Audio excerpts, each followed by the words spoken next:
జిల్లాను మలేరియా రహిత జిల్లాగా మార్చేందుకు కృషి చేస్తున్నట్లు మెదక్ జిల్లా వైద్యాధికారి డాక్టర్ ధనసరి శ్రీరామ్ అన్నారు. గురువారం సాయంత్రం 5 గంటలకు ఆయన విలేకరులతో మాట్లాడుతూ జిల్లా వ్యాప్తంగా అవగాహన కార్యక్రమాలు నిర్వహిస్తున్నట్లు తెలిపారు. ప్రతి శుక్రవారం డ్రై డే దినాన్ని పాటించాలని, వ్యక్తిగత పరిశుభ్రత ఉంచుకోవాలని ప్రజలకు సూచించారు. ప్రతిరోజు ఒక పిఎస్సిని తనిఖీ చేసి లోటుపాట్లను సరిచేసి ప్రజలకు మెరుగైన వైద్య సేవలు అందిస్తున్నట్లు ధనసరి శ్రీరామ్ తెలిపారు. రాష్ట్ర ముఖ్యమంత్రి ఆదేశాల మేరకు డిఎంఎండ్హెచ్ఓలు, డిప్యూటీ డిఎంఎండ్హెచ్ఓలు ప్రతి పిఎస్సిని సందర్శిస్తున్నట్లు తెలిపారు.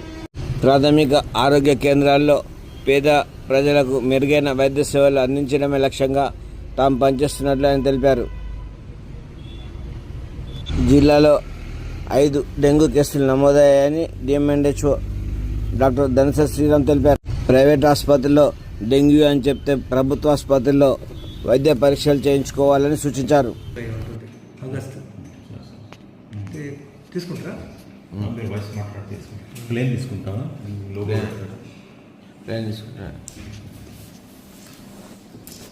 నమస్కారం అండి.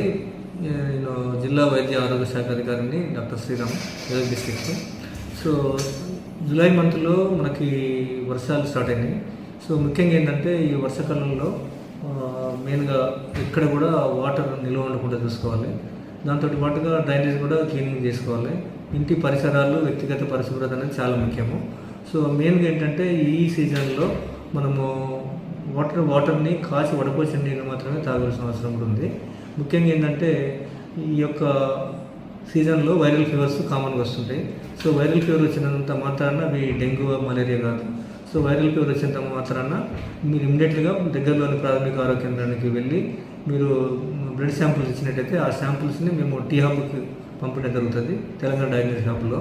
అక్కడ మలేరియా, డెంగ్యూ, చికెన్ గన్యా అని వాళ్ళు టెస్ట్ చేసి తర్వాత మనం ఇమ్మీడియట్గా వాట్సాప్ ద్వారా వాళ్ళు రిపోర్ట్ని పంపడం జరుగుతుంది. సో ముఖ్యంగా ఏంటంటే ఇప్పటివరకు మన జిల్లాలో ఒక 5 కేసులు మాత్రము డెంగ్యూ కేసులు నిర్ధారణ జరిగింది. మెయిన్గా ఐరిస్ ఏరియాస్ అటువంటి రామాయణపేట, అదేవిధంగా సర్దాన్ పిఎస్లో రావడం జరిగింది. సో అక్కడ ఇమ్మీడియట్గా ఐఆర్ఎస్ స్ప్రే, తర్వాత అక్కడ చుట్టుపక్కల ఉన్నటువంటి ఇళ్లలో కూడా మన స్ప్రేయింగ్, ఫీవర్ సర్వే ఆశల ద్వారా అదే మెడికల్ క్యాంప్స్ పెట్టడం జరిగింది.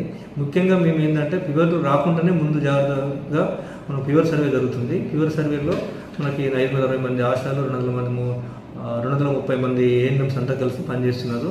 సో టెంటేటివ్గా మెడికల్ క్యాంప్స్ కూడా ప్లాన్ చేసినాం. ప్రతి గ్రామ పంచాయతీలో కూడా నెలకి 2 సార్లు క్యాంప్ జరిగేట్టుగా ప్లాన్ చేసినాం. సో ఆ క్యాంప్ కూడా స్పెసిఫిక్గా